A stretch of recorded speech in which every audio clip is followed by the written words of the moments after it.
ಈ ಡಿಜಿಟಲ್ ಮಾಧ್ಯಮಗಳಿಗೆ, ಸೋಷಿಯಲ್ ಮೀಡಿಯಾದ ವಿಚಾರಕ್ಕೆ, OTTಗೆ ಕಂಟ್ರೋಲ್ ಮಾಡಬೇಕು ಅಂಥೇಳಿ ಕೇಂದ್ರ ಹೊರಟಿದೆ ಇದೀಗ. ಅಂದರೆ ಇದು ಸ್ಪಷ್ಟವಾಗಿ ಒಂದು ಧ್ವನಿಯನ್ನು ಹತ್ತಿಕ್ಕತಕ್ಕಂಥ ಕೆಲಸ. ಮಸೂದೆ ತರ್ತಾ ಇರ್ತಕ್ಕಂಥ ಕೇಂದ್ರದ ವಿರುದ್ಧವಾಗಿ ಪ್ರಿಯಾಂಕಾ ಗಾಂಧಿಯವರು ಈ ಥರ ಒಂದು ವಾಗ್ದಾಳಿ ಮಾಡಿದ್ದಾರೆ. ಇದು ಸ್ವಾತಂತ್ರ್ಯದ ಘೋರ ಹರಣ ಆಗುತ್ತೆ, ತಪ್ಪಾಗುತ್ತೆ ಈ ಥರ ಮಾಡೋದು, ಸರ್ವಾಧಿಕಾರಿ ಧೋರಣೆ ಆಗುತ್ತೆ ಇದು, ಪತ್ರಿಕಾ ಸ್ವಾತಂತ್ರ್ಯವನ್ನು ಹತ್ತಿಕ್ಕೋದಕ್ಕೆ ಈ ಥರ ಮಾಡೋ ಮೂಲಕ ಸಾಧ್ಯ ಇಲ್ಲ.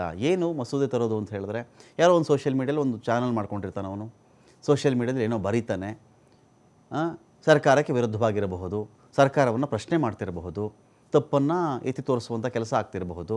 ಹಾಗಾಗಿ ಆ ಸೋಷಿಯಲ್ ಮೀಡಿಯಾ ಮೇಲೆ ನೀವು ಬ್ಯಾನ್ ಮಾಡಿಬಿಟ್ರೆ, ಅಲ್ಲೊಂದು ಕಾನೂನು ತಂದುಬಿಟ್ರೆ, ಅಲ್ಲೂ ಒಂದು ಅಂಕುಶ ಹಾಕಿಬಿಟ್ರೆ ನೀವು, ಇದು ಯಾವ ತರಹದ್ದು ಮೋದಿಯವರೇ ಅಂತ ಹೇಳಿ ಪ್ರಿಯಾಂಕಾ ಗಾಂಧಿ ಕೇಳ್ತಾ ಇದ್ದಾರೆ. ಮೋದಿ ತರ್ತಾ ಇರತಕ್ಕಂಥ ಮಸೂದೆಗೆ ರಾಷ್ಟ್ರಾದ್ಯಂತ ವಿರೋಧ ಇದೆ.